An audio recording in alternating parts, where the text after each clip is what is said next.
اللہ ताला जब तहज्जुद में दुआ कबूल करने लगता है तो कुछ खास निशानियां जाहिर होने लगती हैं। याद रखो, अल्लाह आपकी दुआ तहज्जुद में कबूल करने वाला होगा तो आपको महसूस होगा कि आपका अल्लाह से ताल्लुक मजबूत हो गया है और आपके हालात में बेहतरी आने लगती है। तहज्जुद क्या है? ये वो नमाज है जो हम पर फर्ज नहीं की गई, तो फिर उसका अजर इतना क्यों है?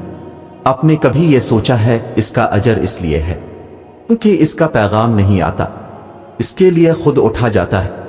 आपके दिल में मौजूद तड़प आपको उठाती है, ऐसी तड़प जो गहरी नींद से उठा लाती, जो हमें आधी रात में अपने बिस्तर पर सुकून से सोने नहीं देती। और इस तड़प के साथ जब बंदा अपने रब के हुजूर अपनी पेशानी जमीन पर रखता है तो इसका वो सजदा उसे फर्श से अर्श पर ले जाता है। इस खुदाए बुजुर्ग व बरतर की रहमत अपने बंदे को अपने साए में ले लेती है। बंदा अपने रब के सबसे करीब होता है। उस वक्त बंदे का बहाया हुआ हर आंसू आंख से बहता है और सुकून दिल में उतार दिया जाता है। हर तकलीफ हुआ में खोसी जाती है। उस वक्त रब इतना करीब महसूस होता है कि लगता है बस वो हमें ही सुन रहा है। वो हमारे अंदर एक ऐसा यकीन पैदा कर देता है कि इसने हमारी मांगी हर दुआ को कबूल कर लिया है और हमारी हर ख्वाहिश को सही वक्त पर पूरा कर देगा। तहज्जुद का वक्त खुदा की मोहब्बत का उरूज होता है। तहज्जुद बहुत खास होती है, बहुत खास। तहज्जुद अल्लाह की तरफ से हमारे लिए एक ऐसा बंद दरवाज़ा है जो सिर्फ तहज्जुद की इबादत से ही खिलता है। ये दरवाज़ा सिर्फ इन लोगों के नसीब में होता है जो वाकई अल्लाह के करीब होते हैं, और सबसे बढ़कर अल्लाह खुद उन्हें तहज्जुद की तरफ लाता है।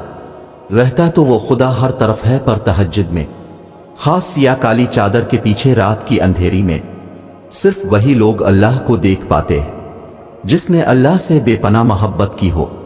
उस वक्त अल्लाह और आपके दरमियान होने वाली गुफ्तगू, आंसुओं से भरी हिचकियां, दिल में की गई बातों की आवाजें सिर्फ अल्लाह के सिवा और कोई नहीं सुन पाता। उस वक्त तहज्जुद के सजदे में ना तो सर उठाने का दिल करता है और ना ही आसमान से नजर हटाने का। और अगर ऐसा हो जाए कि कभी इसी दौरान तुम्हारी अल्लाह से तहज्जुद में मुलाकात हो जाए और वो तुम्हारे रूबरू आ जाए, वो मंजर तुम्हारे लिए मौजिज़ा से कम नहीं। तहज्जुद पढ़ने वालों के लिए मुजिज़े गैब से उतारे जाते हैं। रात की तारीकियों में जब कोई शिद्दत से अल्लाह को पुकारता है तो सारे अर्श वाले इसकी जानिब मुतवज्जे हो जाते हैं। फिर अल्लाह फरमाता है, कहो क्या मांगते हो, कहो क्या फरियाद लाए हो, कहो क्यों रो रहे हो, ए दिन भर मुस्कुराने वाले।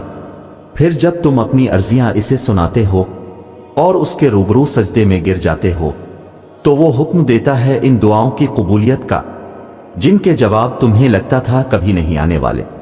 फिर वो तुमसे कहता है, लो भर दिया दामन तुम्हारा, यकीन की झोली फैलाने वाले, कुन लिख दिया गया है।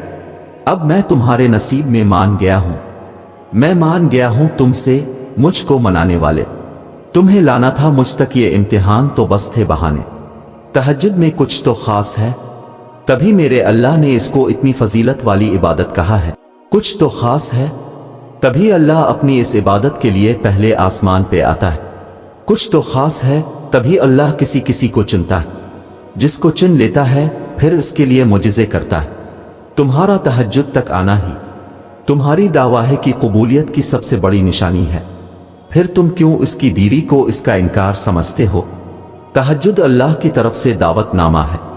जब अल्लाह को किसी से मुलाकात करनी हो और बात करनी हो तो वो इसे तहज्जुद की लगन लगा देता है। जब ये सारा जहां खामोश होता है, फिर रात की तारीकी के इस आलम में खुदा अपने बंदे से हम कलाम होता है और तब यूं महसूस होता है जैसे शारक की हदों को तोड़े हुए वो रब हम में समा गया है और मोहब्बत की कैफियत दौड़ने लगती है।